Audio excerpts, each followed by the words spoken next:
Yo, what's going on? Welcome to another episode of the It's Needed podcast, where we discuss real issues involving law enforcement and the community. It's your boy Ryan Tillman, founder of Breaking Barriers United, and I'm always, once again, joined as always by the man himself, Mr. Oh No, it's the Popo. What's up, bro? It's early. It is very early. It is. Well, actually, I can't even talk because it's like 10 o'clock my time. It's what? 7? Bro, I didn't want to hear it. You got. It's so early in Ryan's neck of the woods. He got his radio voice on, right? Yeah. You know. It's 7:15 here, bro. Like, so for our listeners, AJ, when we got on this morning to, get ready and stuff, AJ was like, "Bro, are you sick?" I was like, "No, bro. This is my morning voice." Yeah, tired, trying bro. to wake up.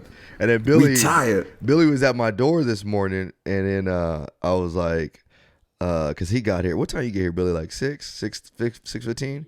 He got here like 6:15, bro, and I'm still in bed, right?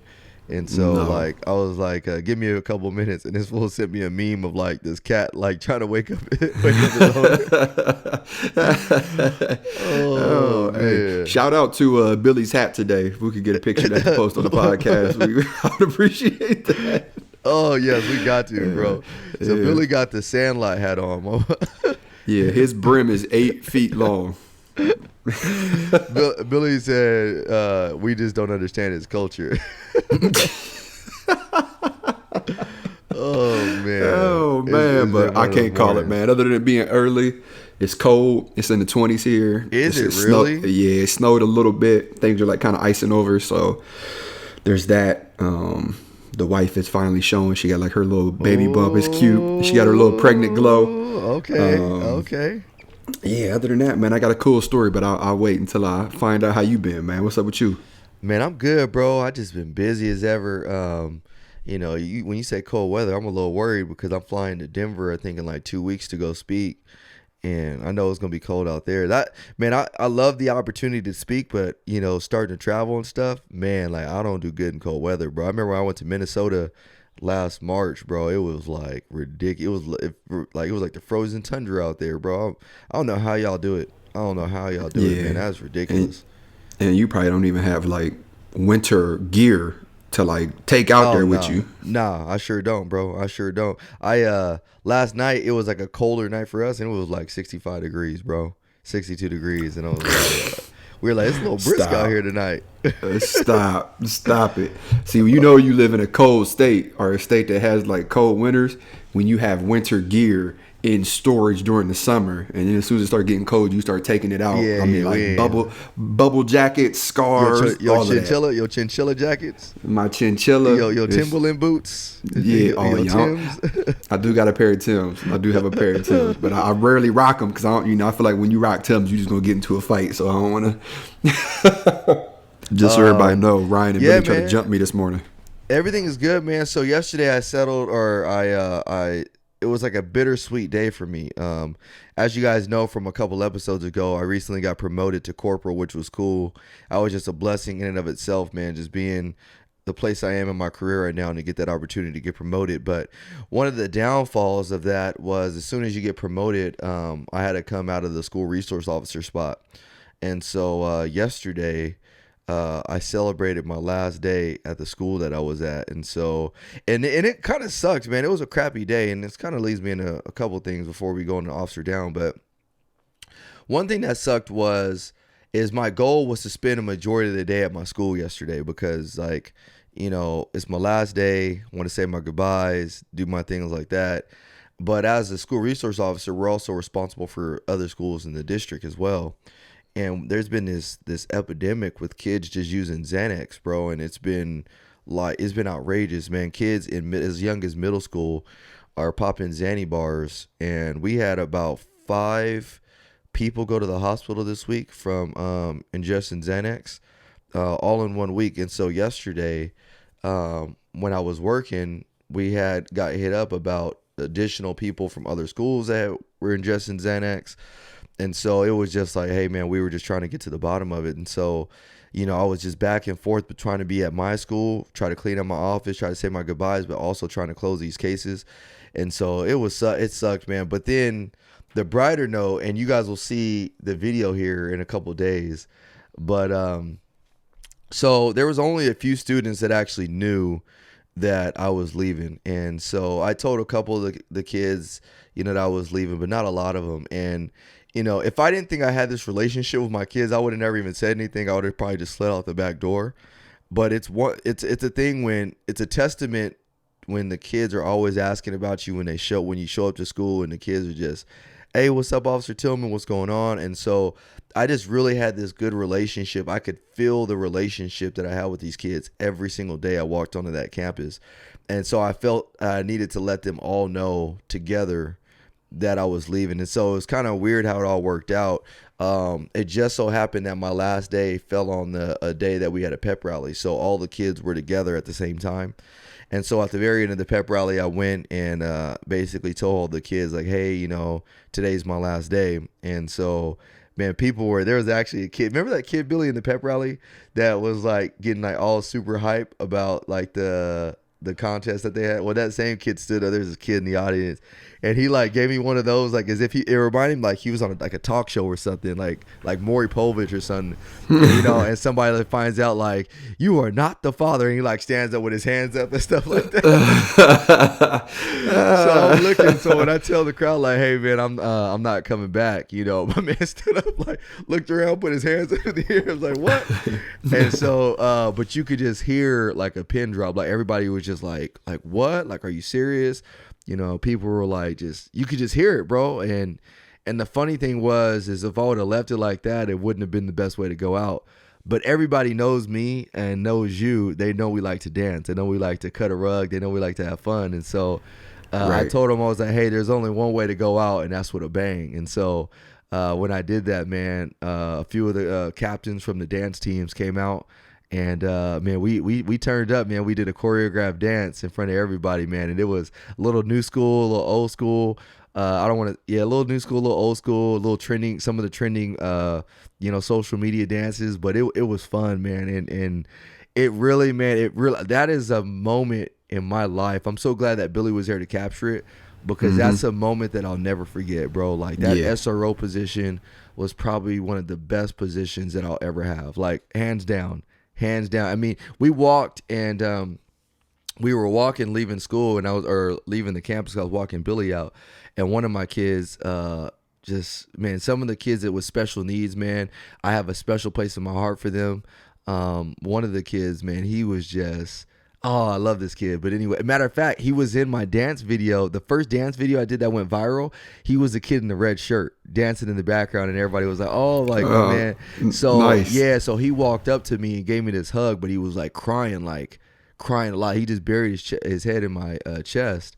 And like, I was like, hey, bro, hey, buddy, like, I'll be back, man. Like, I'm not leaving the city. Like, I'm not. And bro, he wasn't saying nothing, bro. He was just bawling. And then after a couple minutes, he just walked away, bro. Didn't say nothing. I was just like, I felt bad. Man. Even Billy was like, Billy looked at me like I slapped somebody. I was like, bro, I didn't do that. How dare you? How dare you? So it was just a phenomenal experience, to say the least, man. So if you're one of my students that listens to this podcast, I just want to thank you guys for the memories. If you're one of the faculty members, thank you guys for the memories.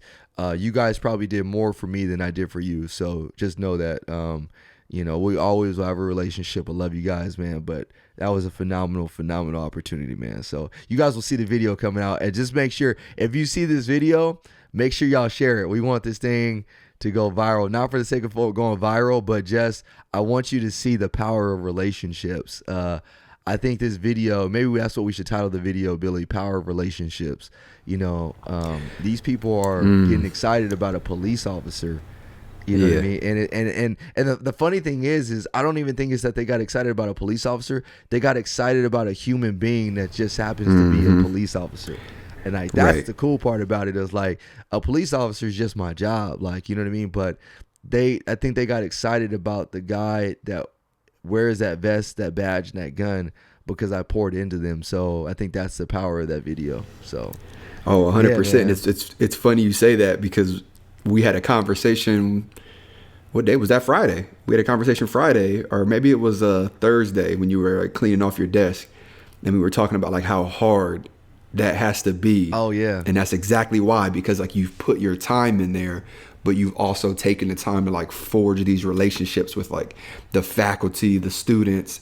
And those are the hardest jobs to leave, man. Like, cause you're not just leaving a job. It feels like you're leaving those individuals and like those relationships you form. So that's a good point. Yeah, man. And every day I walk there, I've been training the new SRO all week, and I think she was able to see like, man, they like this is way different than I expected it to be.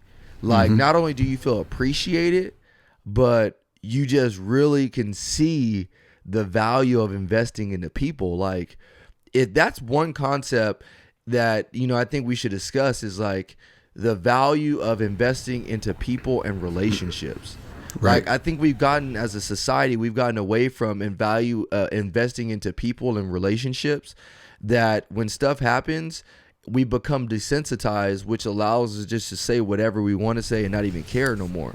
You know what I mean? Recently, me and Billy went to one of the college campuses, and we start asking questions to students about, what their, feel was on, law enforcement in the community. And, what's funny is I think a majority of them said that they really didn't like police officers, or they weren't fans of the professions. Even the one that said he was a fan of the profession still had some negative things to say. But the funny thing about it was, sorry about that. Bless you, brother. Thank you. The funny thing about that is as we're talking to them, they didn't know I was a police officer. And so we're just chopping it up, having a normal conversation, enjoying each other's company as human beings, and valuing and cherishing the brief relationship. That when they found out I was a police officer, they're like, it's like two of the girls, their jaws dropped, like, oh, snaps. Like, I didn't realize I was just conversing with the popo like that. And so I don't think we really value and cherish relationships as we should. And if we did, I think we can change things just based on the mere fact of cherishing and valuing relationships. Yeah. No, I completely agree. And what's funny about that is we were out in California with Humanizing the Badge. We were in San Diego. I mean, this had to be 3 years ago. And that was the idea we had, is we were going to go to one of the beaches and just walk up to people and ask them about how they feel about police officers. And then if they said something negative, to just dive like deep into it. Like, well, why do you feel that way? Have you ever experienced anything? And just to get them like really going. And then at the end of the video, we were going to tell them like, oh, hey, by the way, I'm a police officer. I really appreciate your input, just to get their reaction to see if like, whoa, I just opened up to a police officer. Like, no, you just opened up to a human being that happens to be a police officer. So, Exactly. yeah, that's fire, man. I love that. And you're absolutely right, because one of the things that helped me out a ton when I had my use of force that went viral, national news, they were throwing my name through the dirt, was the relationships that I had with people on a nationwide basis that were reaching out to me or speaking up on my behalf when I wasn't really able to. And it made the storm so much more bearable, because I was actually in these communities. I was actually talking to these people on a daily basis. They actually knew who I was, why I do what I do, and where my heart is. So they didn't second guess it at all. Not only did they not second guess it, they actually stood up and was like, nope, I personally know this officer.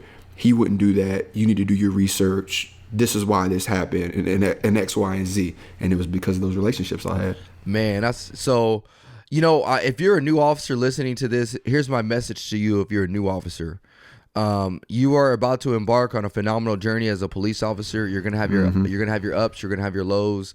You're going to, experience a lot of new things. You're going to experience a lot of tragedy. But the one thing I want to tell you the most is, don't let your badge become bigger than who you are as a person. Don't let that gun become bigger than who you are as a person. Don't let your title become bigger than who you are as a person, because the value of that relationship that you can establish with your community is more valuable than anything.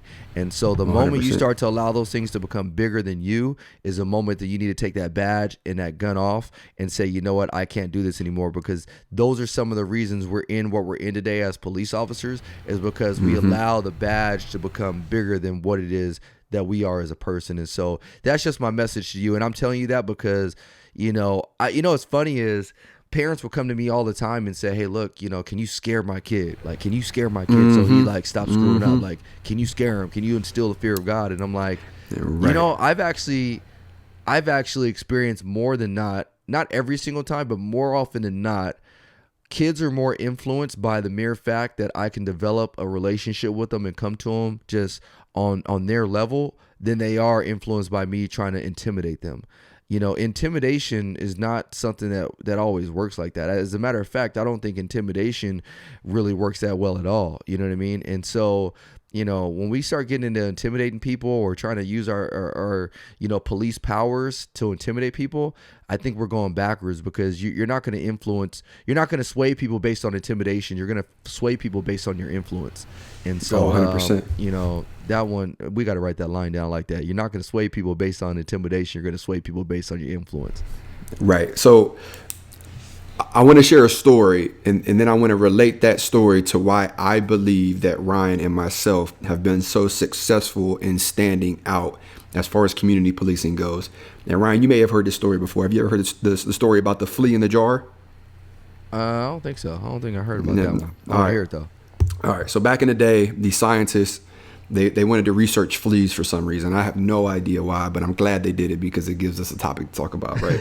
So they took this jar, they grabbed a handful of fleas, and they put them in the jar. They left the top off. All of the fleas ended up jumping out of the jar. So they found out that the flea is one of the smallest insects in the world. And with it being the smallest insect in the world, it has a 36-inch vertical, all right? What? A flea could jump 36 inches, which is well over 100 times its height, right? Which is unbelievable. Bro, you got fleas over here dunking. Bam, Shaquille on him, right? LeBron James. So the scientists were fascinated with this, so they decided to put a handful of fleas back in the same jar, and they put a lid on top of the jar. All of the fleas started jumping. They started hitting their head on top of the lid. So after about 4 to 5 days, they noticed that a majority of the fleas continued jumping, but they would stop right before they hit the top of the lid. And after a week, all of the fleas continued jumping, but they would stop right before they hit the top of their lid. So they're like, man, this is fascinating. So then they were curious, what's going to happen if we take the lid off? So after, I want to say 2 weeks, they took the lid off of the jar, and all the fleas continued to jump just high enough to where they couldn't get out of the jar. Wow. The jar is open, right? So they're like, man, this is fascinating, because they could jump out of this jar and be free. Clearly, they've done it in the past, but their brain is conditioned to where they can only jump so high now. So they're like, well, let's take this a step further. Let's wait until these fleas have babies or children, whatever you want to call them, right? So the fleas had offspring. They gave birth or laid eggs, whatever. I don't know, whatever a flea does.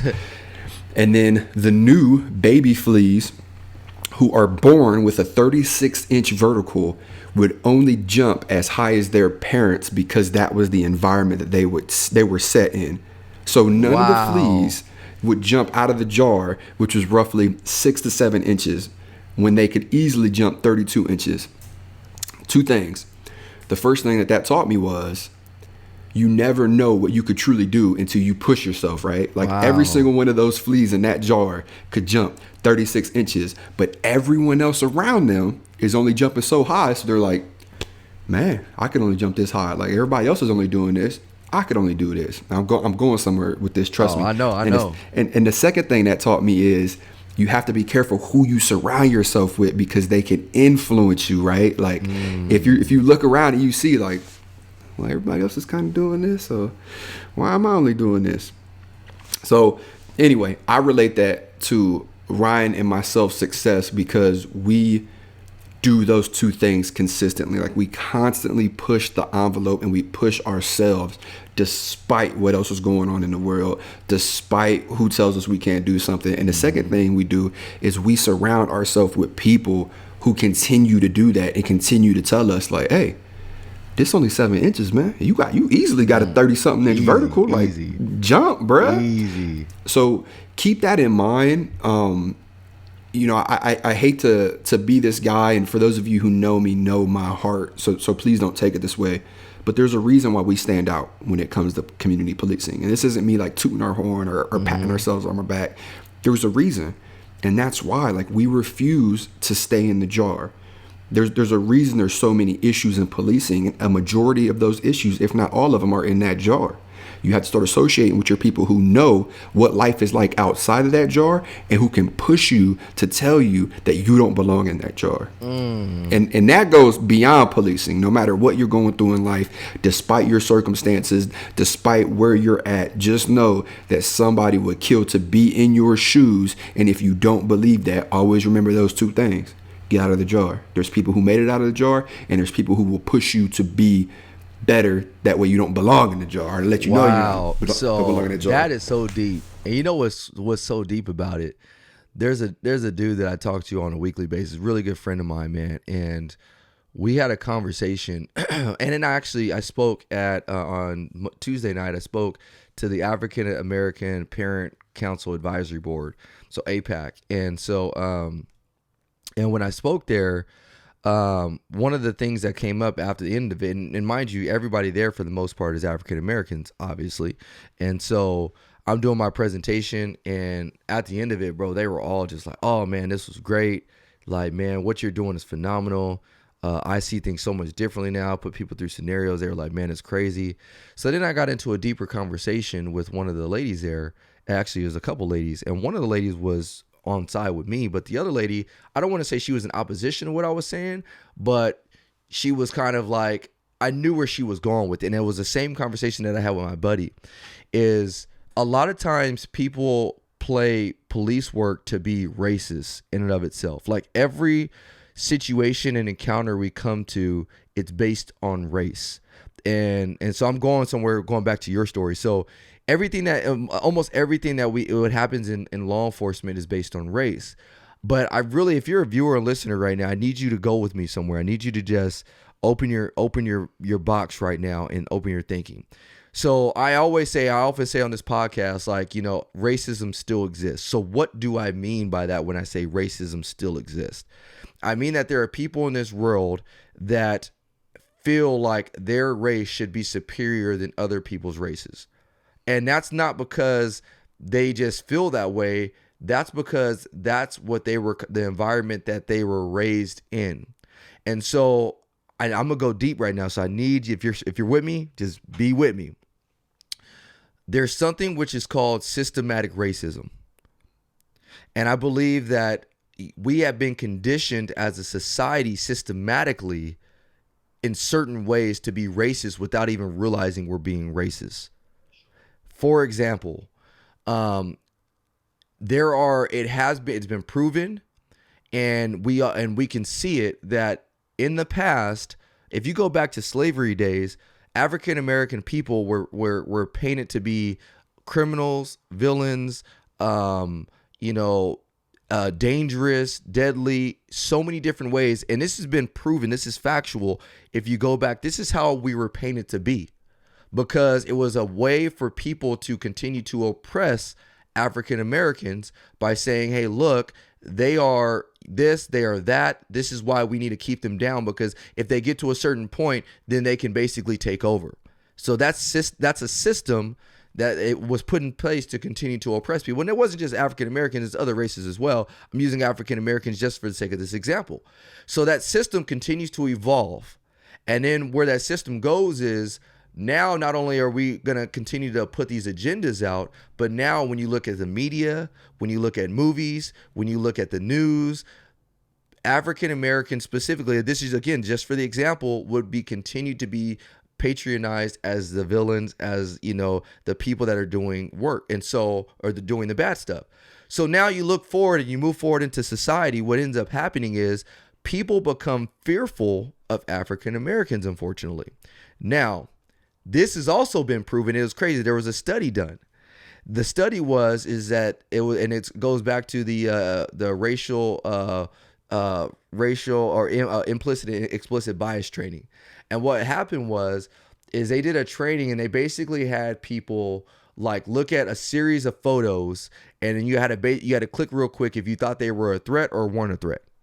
You had to click, and it was just real quick. And so they showed you a series of photos that kept doing it. They did it with all sorts of different races. What they found is white people were afraid more than likely of a black person. Asian people were 10 times more afraid of a black person. Hispanic people 10 times more afraid of a black person. Black people 10 times more afraid of black people. And so what's crazy is you have a system that is almost, created this, this idea that black people are more dangerous than any other race, which is sad. So here goes back to your story is when you look at police work or you look at policing in America, we can't be the doormat for a system that has been broken. We have a job to do as police officers. Our job is to go out there and solve problems. Every single situation that happens involving a use of force or deadly force is not based on race. I promise you it's not based on race. It's usually based on some type of bad tactics, some type of bad training, but yet we've been conditioned to fall back on race, and this is the reason why this occurred is because of race, when that's not true at all. Not to say that it can't be geared towards race and the person not even think it's racial. Like that person that did it, they might even not even realize that, yeah, they may be in fear, but they're in fear because it's based on a systematic racism that's been instilled in them, which is still wrong, but they don't even recognize it. And so if this is a problem, I'm a guy that's, if there's a problem, okay, what's the solution? And this goes back to your story about the fleas. One thing that AJ and I have decided to do and chosen to done is continue to jump higher than the lid. And so we've been conditioned. We always say, and I can say this as a minority because I've been around minorities my whole life. And as a black man in America, I've been around so many different people that say, yeah, man, we want to succeed, but we can't succeed. Or, yeah, I want to succeed, but they're not going to let us win. Or, yeah, I want to succeed, but they're always going to push me down.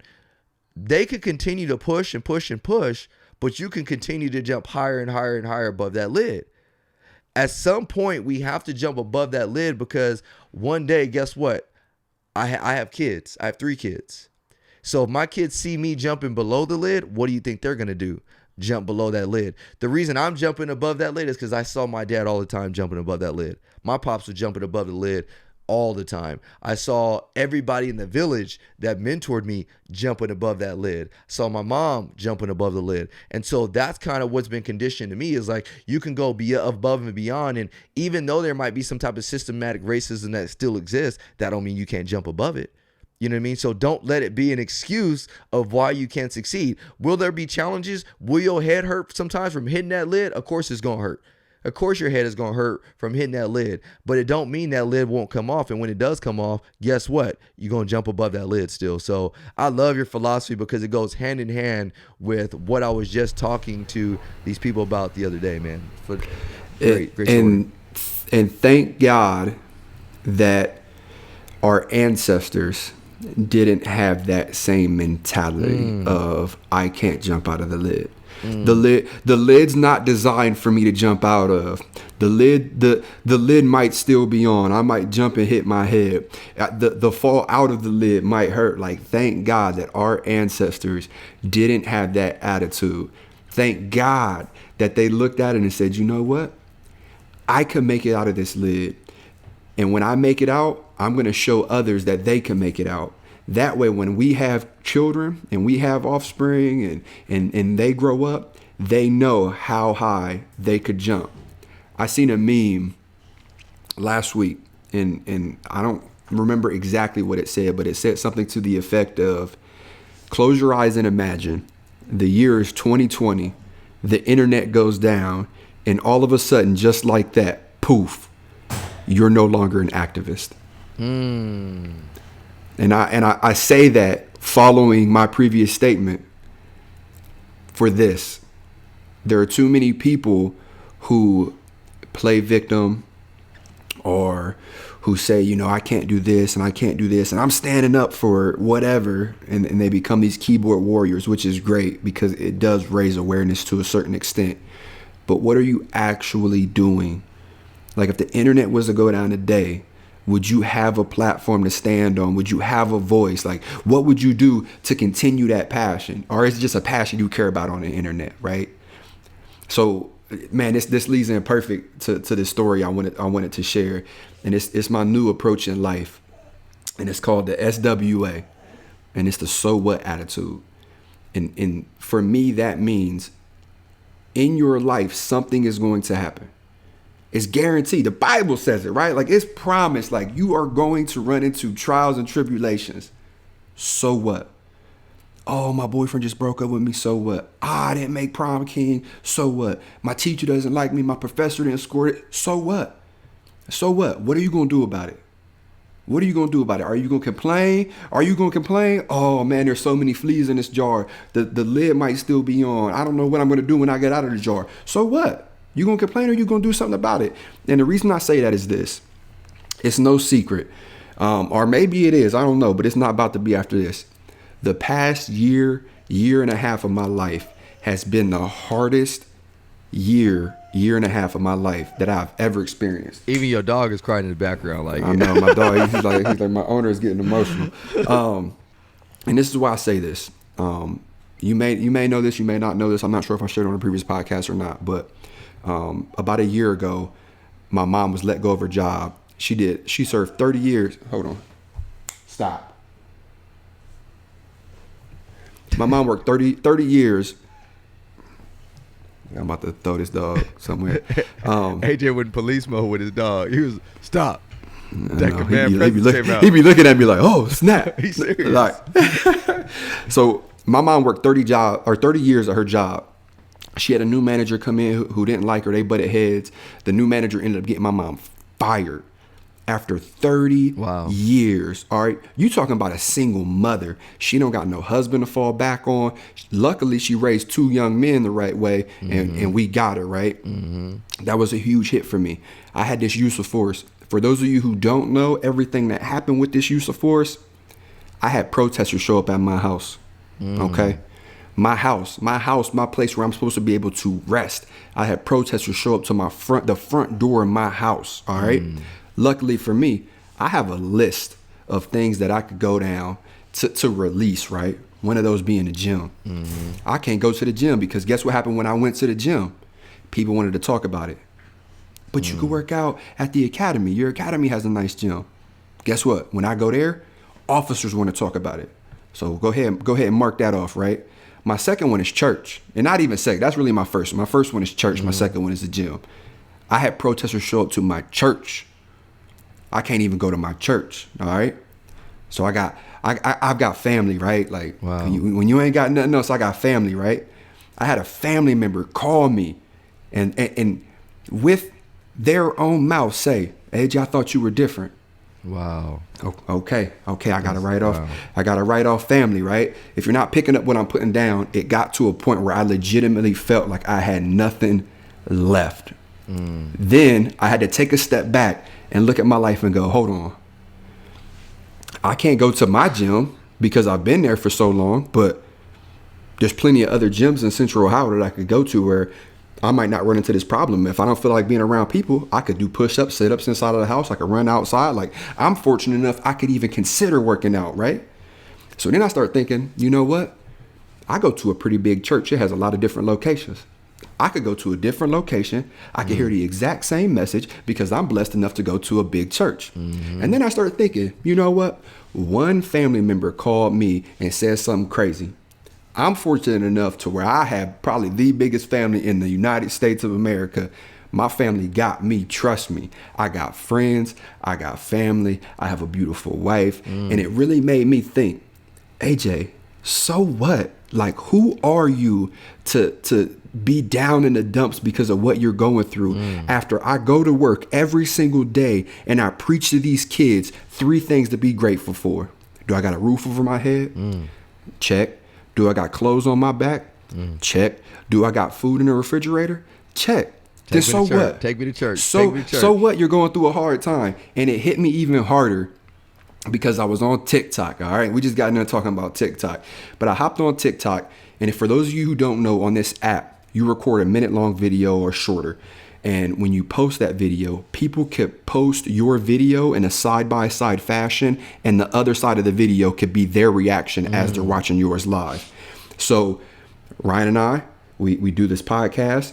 I posted a segment of our podcast where I talk about stop letting hate fill you up and control you and take over your life. I posted it on TikTok. For some reason, I don't know why, but for some reason, I decided to click on that video and to click reactions. There are probably 20 to 30 people reacting to that video in tears. Wow.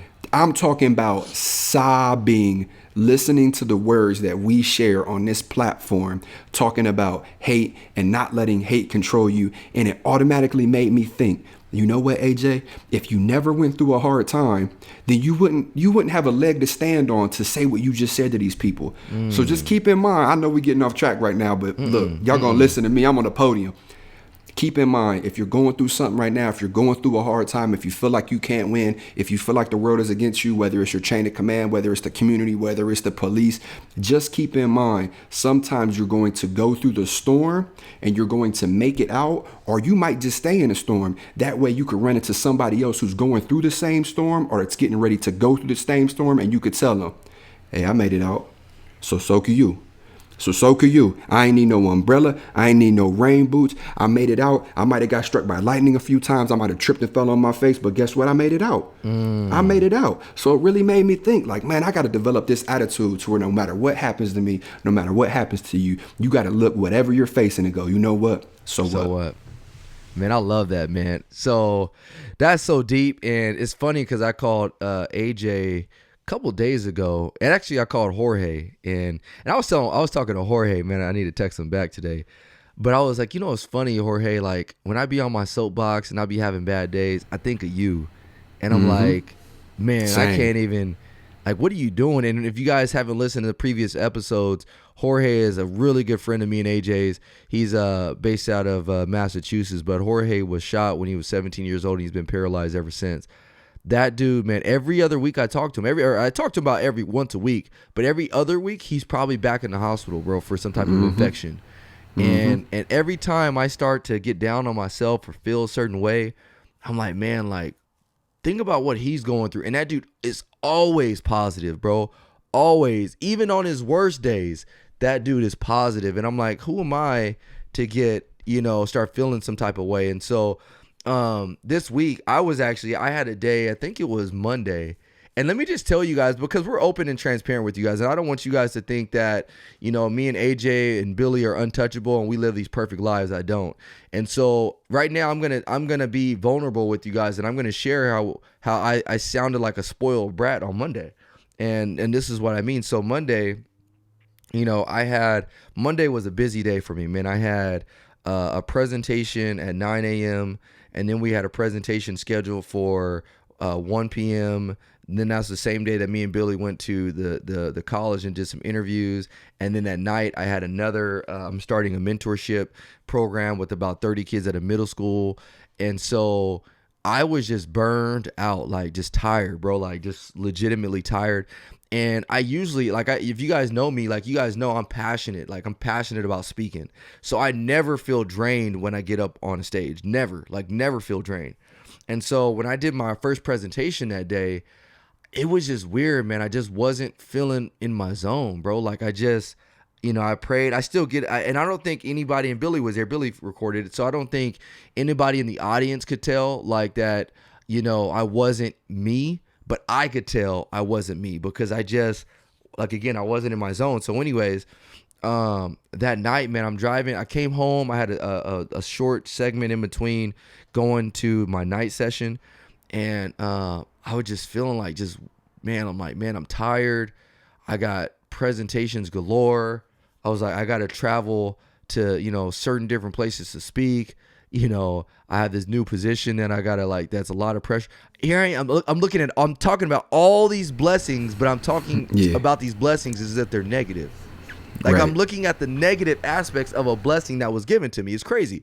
These are things that I prayed for. Like these are things that I hope for. These are things that I asked God, like God, put me in a position to do A, B, C, and D. So here I am. I have every single one of these things, but yet I figured out a way, the human side of Ryan Tillman figured out a way to start making all these things negative. Man, I'm tired. Man, I got to go travel here. Man, I got to learn this new job. Like and so this is why I said I was acting like a spoiled brat, because I'm like, Ryan, do you know how spoiled you sound? And so there was one thing that I realized out of it all. This is what I realized. I said, you know why I feel this way? I feel this way is because I've allowed Ryan Tillman to take over and start doing things instead of letting God continue to lead and do things. And that's what made me, that's when it clicked. It was like, oh, snaps. I'm starting to get high on myself instead of continuing to be high on God. And so what I did, man, was I started to pray. I started to sing. I started to worship, man. And bro, when I tell you, when I went into that night session, my energy level was automatically back. Like, and I only had like, I think I only had about 20 parents in the room. And bro, like you would have thought I had 2,000 people in the room the way I was going in. Like they were all excited and I was just excited to be there. My passion was immediately restored. And so to take what AJ is saying and then to incorporate what I'm saying, this is what the ultimate thing that I'm trying to get at is like, there are going to be days where you feel like that spoiled brat and you're complaining. There's going to be days where you feel like things are just going against you. And like AJ said, so what? But you know what? So what? Let God be and let God do what he needs to do. And I know it was so cool the other day. We had somebody leave a comment. I don't know if you guys saw this, but somebody was like, hey man, I'm an atheist, but I love the energy that you guys are putting out. And so, yeah, so the mere fact that somebody that's even an atheist, I can share my faith and be as candid as can be about my faith. And somebody that's even an atheist can see and be like, you know what?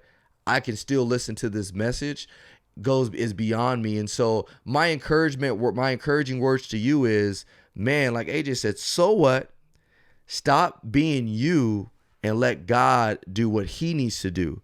You know what I mean? Like that's the only way. Like we talked about the situation yesterday at my school and all these relationships I have. Well, I have these relationships not because Ryan Tillman is some, great, wonderful guy and just, everybody loves him. No, it's because God has just been working through me. Every time I talk to people, God has been working through me. God has spoken through me. God has spoken through me and AJ and even Billy on this podcast. I can't tell you how many times people have sent us messages and said, man, thank you. And those words that I told you, if you're somebody that's listening to this podcast right now, those words that I'm telling you for a matter of fact, those words did not come from Ryan Tillman. Those words came from the spirit that lives within me. And that was directed towards you because God knew that you needed to be impacted by a certain word. And that's why those words just happen to come out of my mouth, is because I'm trying to make myself vulnerable to God. So that way I don't compromise a word that needs to be heard by you. Because the moment I start getting up on my soapbox is the moment you guys need to stop listening to this podcast, because then you know that those words will no longer be genuine. Those words will now be said in vain. And when they're said in vain, then we're doomed for destruction, man. Yep. And one of the coolest things about this is it is extremely contagious. So I want to share one more story and shout out to the guys and girls that I work with every single day on 11 Precinct and just Zone 5 in general. So for those of you who don't know, myself and my partner, Officer Hale, my original partner Jones is hurt right now, so I'm working with another one of my buddies while he's healing up at home and, going through physical therapy and whatnot. But anyway, myself and Officer Hale ran into a family, and it's a single mother and her 4 children. And one of her children was dunked in like extremely hot water from the waist down and suffered like these really bad burns. And they were just going through it. So out of nowhere, my partner, Hale, because once again, you need to surround yourself with individuals who will push you to be better and to do better. He looks at her and he goes, can we pray for you? And she was like, absolutely. And I'm like, you know what? This is an opportunity for me to film this, because this is a powerful, like I immediately seen like the power in this moment. And I asked her, I was like, do you mind if I film this? Because I feel like somebody somewhere would be able to take something away from this. And she was like, no doubt. So I put it in selfie mode. We're praying over. And the funny thing is as soon as we started praying, a car drove by and honked the horn like beep. And it was like, man, like look at the devil trying to get to work, but neither here nor there. Wow. So So we pray, we continue to invest in this family. I posted on social media and I ask my followers and people who like the page to help her out in any way. We were able to get her into a new house. A family who follows my page actually showed up to her new house and helped painted the bathroom because her son would no longer go inside the bathroom because that's where the original incident happened.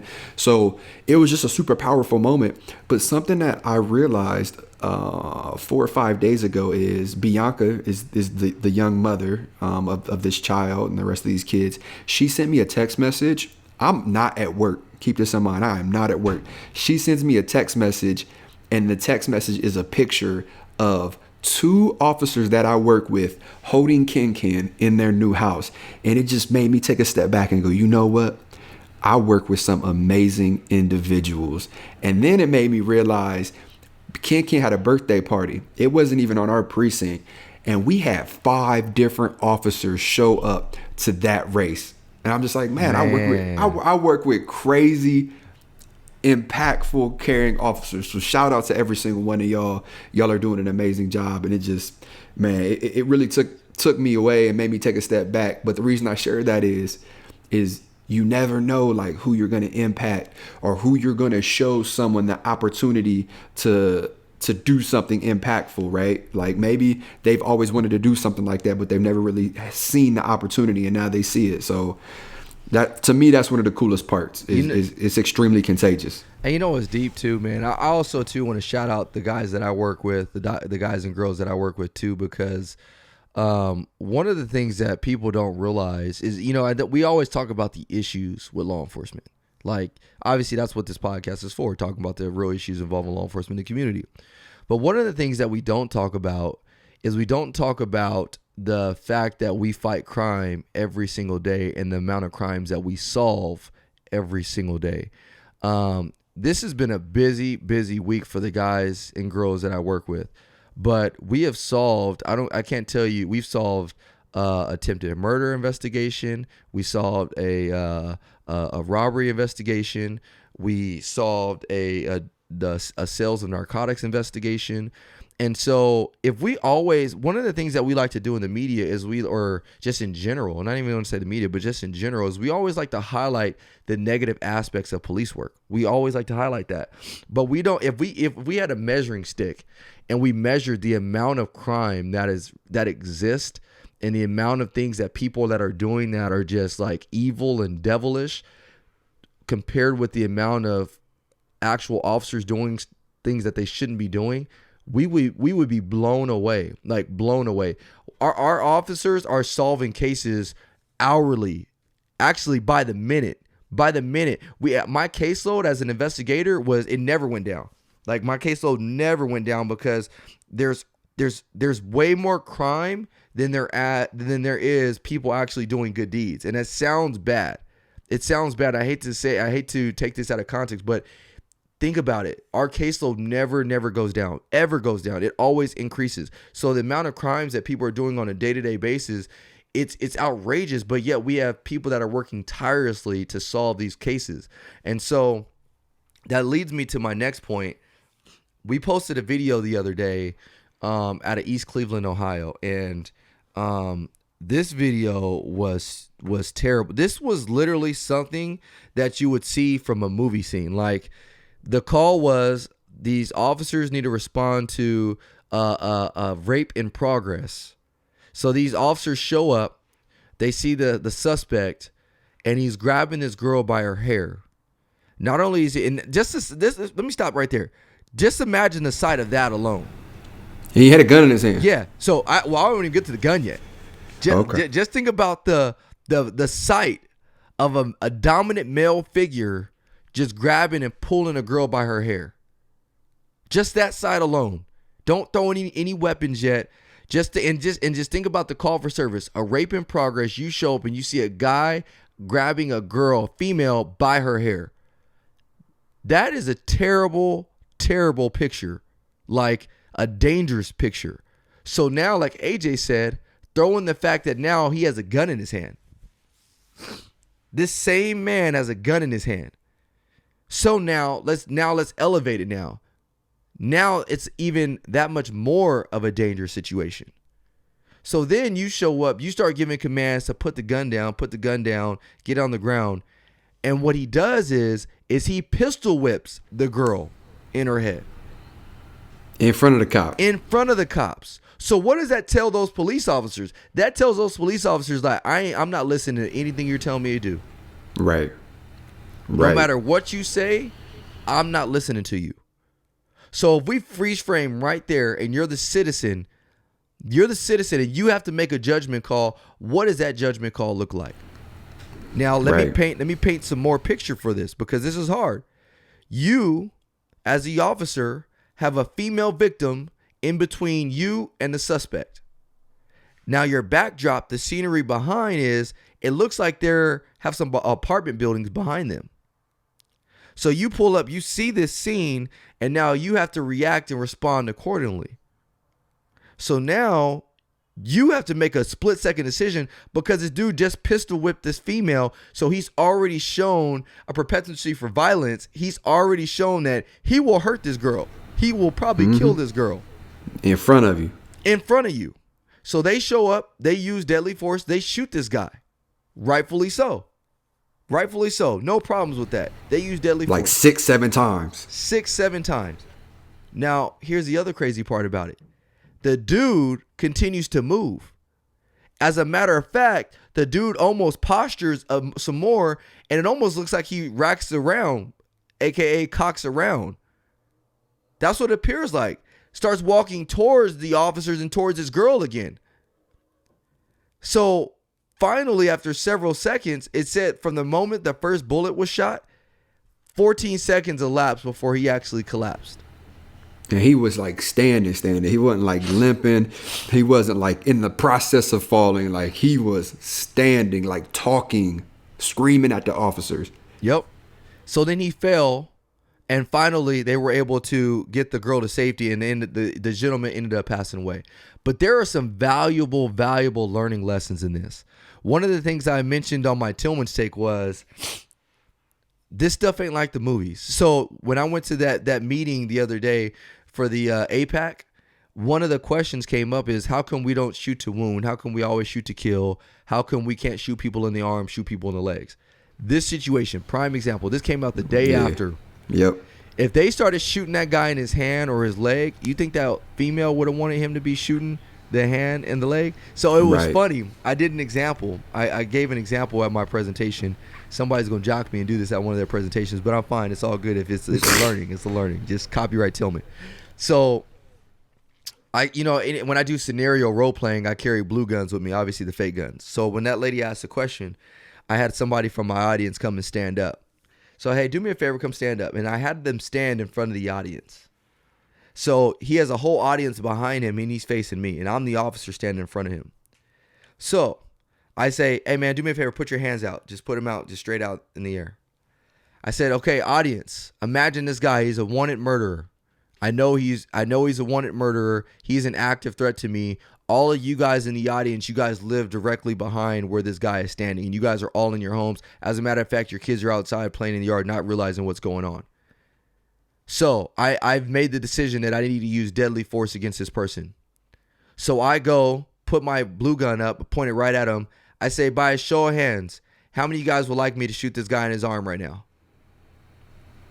You know how many hands came up? None.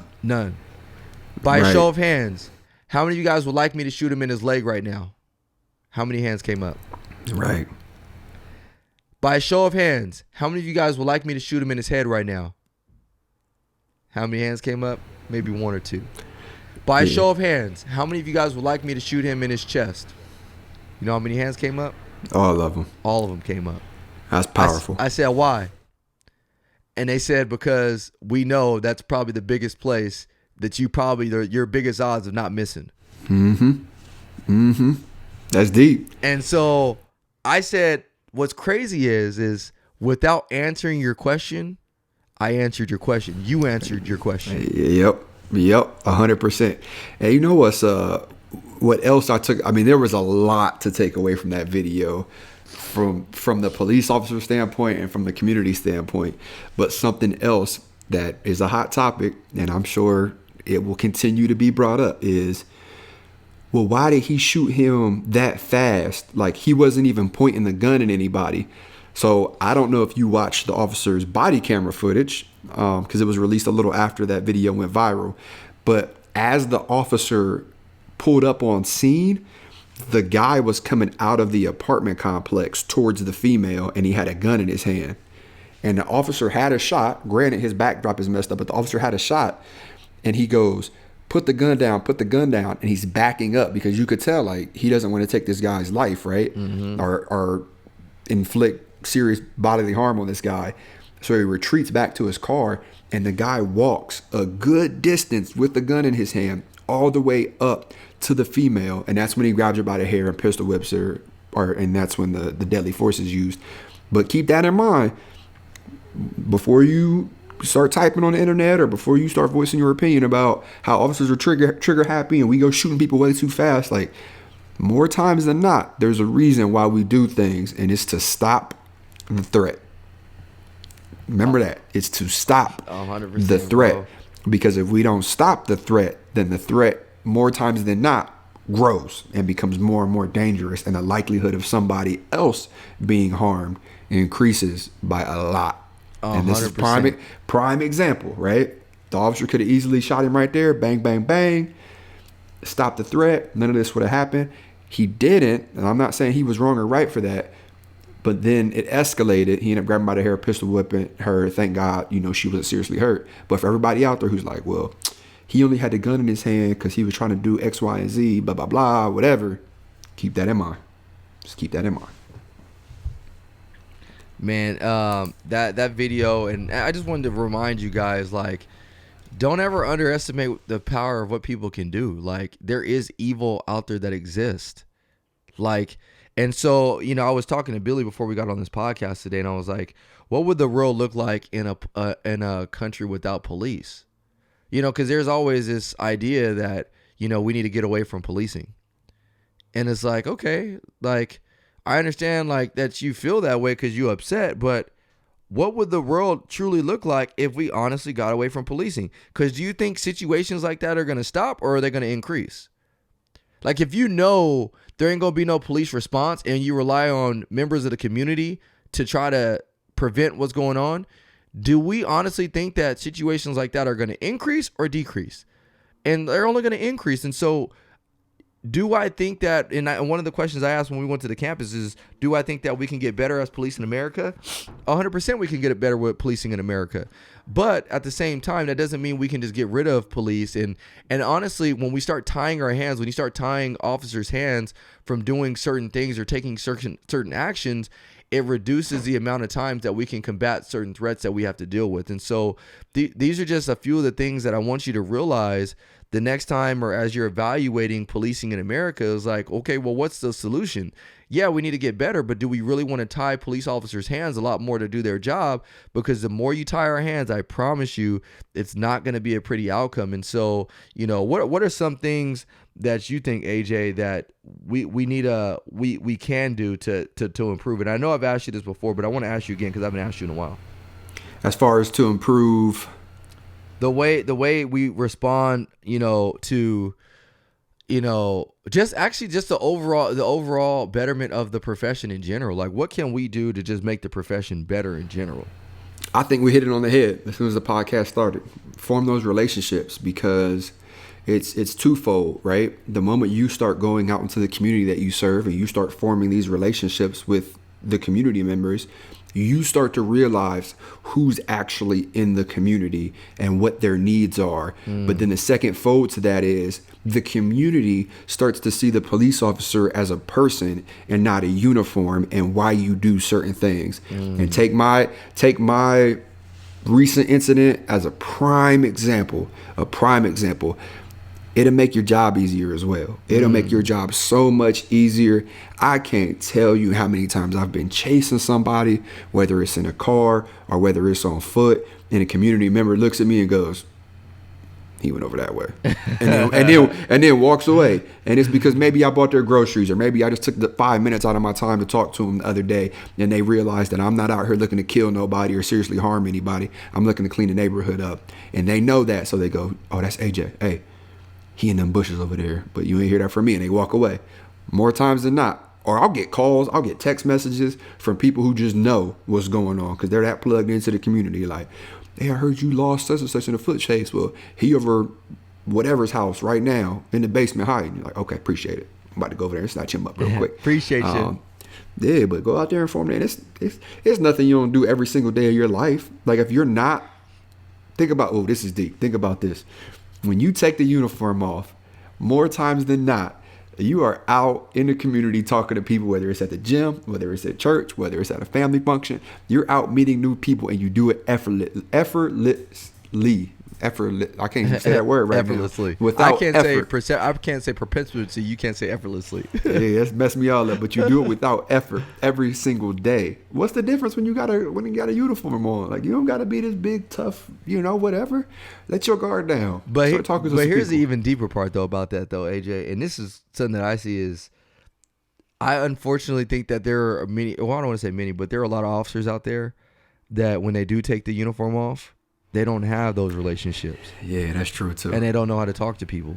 That's true too. And so that kind of goes back to, okay, not new officers though. Not new officers. Yeah, the new, and I guess that's a huge difference. We talk about millennials versus the millennials versus the older generation officers. Yeah. And we're seeing vast differences. And so, and then there's also, not even just because of a millennial, but we let this job just get to us, and you start going back to the beginning of the podcast when we talk about letting things get to you. When you let things get to you and you don't have an outlet for it, it jades you. It makes you that negative person that where you don't have a personality. And so, my thing would be asking the question like, how are you when you take the uniform off? Are you that same person? And if you're that same person, when you take the uniform off and you don't talk to people and you aren't personable, that might be a reality check that you need to say, man, should I be doing this job? I was about to say. Because our job requires us to talk to people. Our job and if you don't do it naturally, when you have to do it when it's not natural, it's not gonna be genuine. So, and people gonna see it. Oh yeah, 100%, man. So, hey, I know we forgot to do it. Let's get to it now before we forget, man. Did you do the officer down? Can you go do that real quick? Absolutely. The last podcast we recorded was October 26th, and we came in at 101. The date today is November 9th, and we're coming in at 105. So we're coming in at 4 more, which is kind of sad to say, but that's not a lot. That's not a lot. I hate to say that's a number to be proud of because it's not. 0 would be the number to be proud of, but it's not as high as they normally spike. So we'll go through and we'll pay our respects to these officers. So we have detention officer Gene Lee of the Maricopa County Sheriff's Office in Arizona. His end of watch was October 30th due to assault. We have police officer Jonathan Diaz of the Lemoore PD out in California. Did I say that right? Ryan Lemoore. Bro, I don't even know where Lemoore is at, bro. I'm pretty sure it's Lemoore PD out in California. The end of watch is 11/2 of 19 due to gunfire. We lost a police chief. His name is Michael Knapp of the Linden PD over in Washington. His end of watch was 11/6 of 19. He was struck by a vehicle. And then here close to home in Dayton, Ohio, we lost Detective George Del Rio.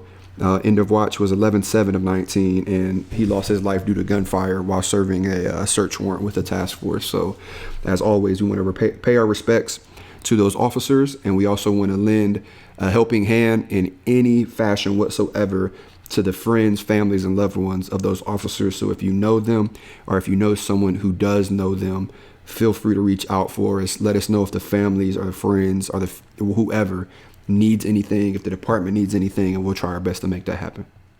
Yeah, and then I also want to, we have a local agency next as neighbors my department that I work for. His name was Joshua Burks. He was the detective, and he was driving home in his take-home car. He was a detective, and ended up dying in a traffic collision actually a week ago from today. And so, my thoughts and prayers are out to that family And again, and actually, he used to. I was told he was an explorer at my department back in the day before he got started. So my prayers go out to him and his family, man. It's just a tragic thing. So hey, where we at on time, Billy? Hour 5. So what I want to do before we wrap it up, like I said, we're gonna have a dance. You're gonna see my latest video come out. I'll be dropping on probably Tuesday. I think we're gonna drop it Tuesday.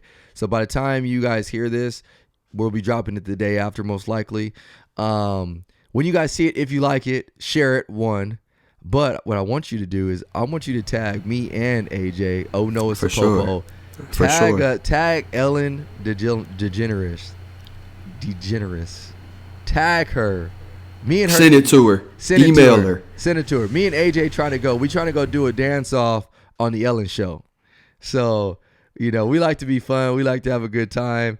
So tag her or just tag whoever, man. And like I said, at the end of the day, this is not about being seen. This is not about the fame, nothing like that, because that's not what this is about. But seriously, like, I want people to truly see the value of just relationships. That video was so fun just because you truly, like, if I had to share everything that I stand for, everything I believe in, every way I feel, you can get it.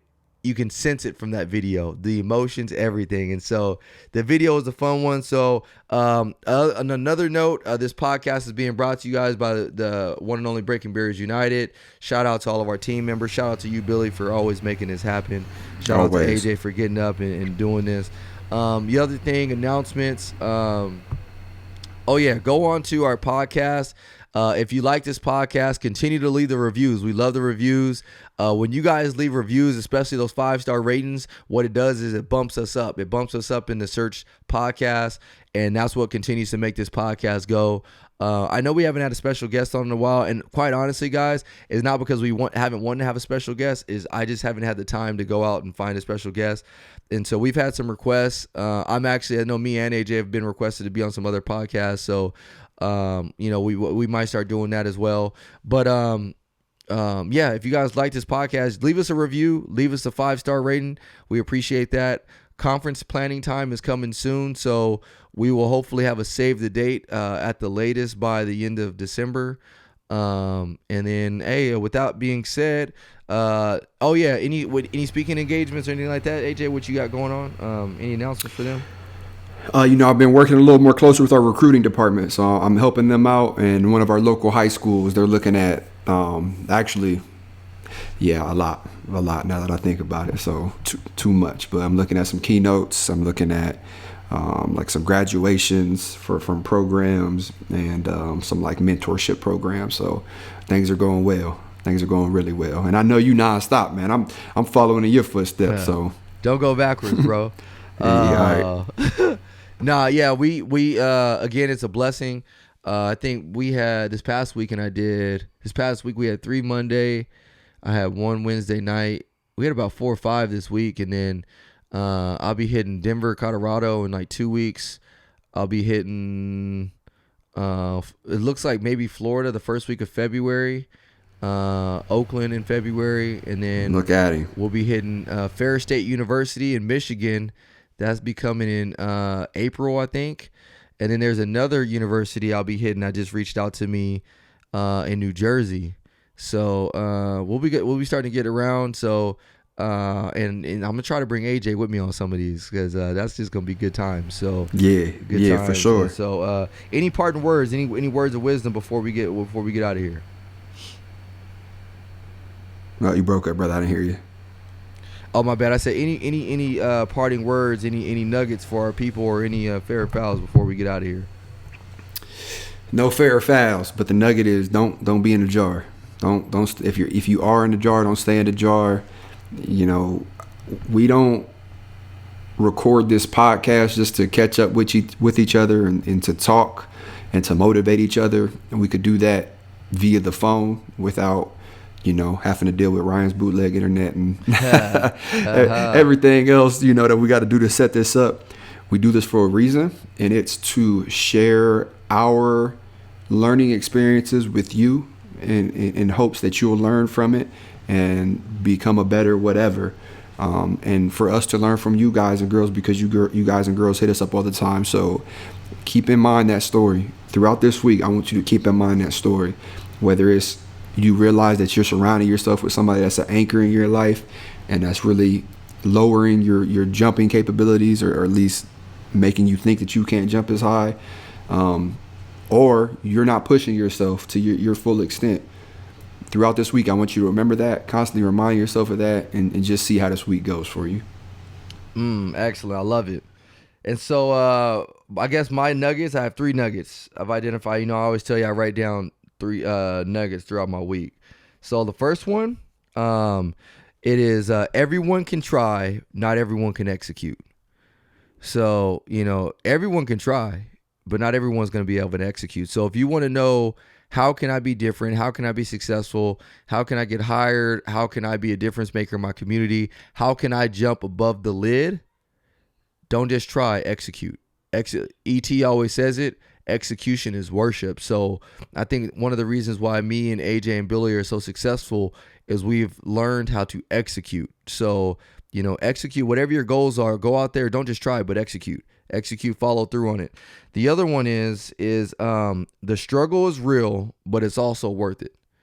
And so, me and AJ both talked about struggles today. AJ more so than I. The struggle is real. It ain't no fake thing. When people just say like, man, I'm struggling, like they're usually not embellishing about that. Like nobody is embellishing about the struggle. Like the struggle is real. But I will tell you, once you get through that struggle, it will be worth it. Another thing I always say along those same lines is that the greater the struggle, the greater the story. And so like use that struggle to start creating your story. Because think about it. What story have you ever listened to that wasn't just worth it? Because you're like, man, the struggle was like, man, like look what this dude went through, but look where he is now. Like, so the greater your struggle, the greater the story is going to be. So embrace that struggle, embrace it, because every day you go through it, every day you wake up and like, man, this sucks. Part of you needs to be like, man, but you know what?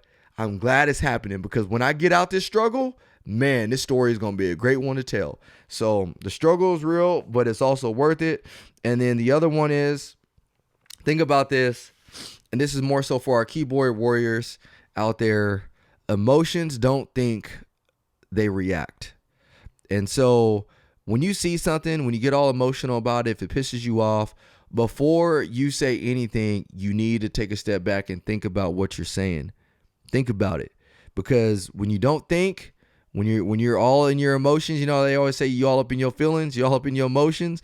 When you get caught up in your emotions, when you get caught up in your feelings, you're just going to react. You're not going to think about it. Take that next second to think about it. Sometimes maybe even give it a day or two before you come back and start reacting and responding, because I guarantee you, if you do it right then in the moment, you are probably going to regret it. Yeah, there's a saying that I constantly say to myself, and it's never let your emotions overpower your intelligence. There it is. So, hey guys, we love you. We thank you guys for all your feedback, the follows. We thank you guys for just even your involvement on all of our social media platforms, TikTok, Instagram. I mean, whether you guys realize it or not, man, that stuff means the world to us, man. So thank you guys. If you ever need anything, don't ever hesitate to reach out. Again, I always say this. I apologize if you've hit me up in my inbox or DM. I'm not trying to big time you. I'm not trying to big league you. I promise you I'm not. But my priority is 1, my relationship with God, 2, my relationship with my family, 3, my job, and 4, my business. And so, those are my priorities right now. And so, sometimes I just can't get to everything, but that doesn't mean I don't care about you. If I can't get to you, doesn't mean I don't care about you. I'm always thinking about you, but just know that, we got stuff to handle. So that being said, we appreciate you guys. Thanks again, and we will see y'all in the next one. Thanks again. Peace.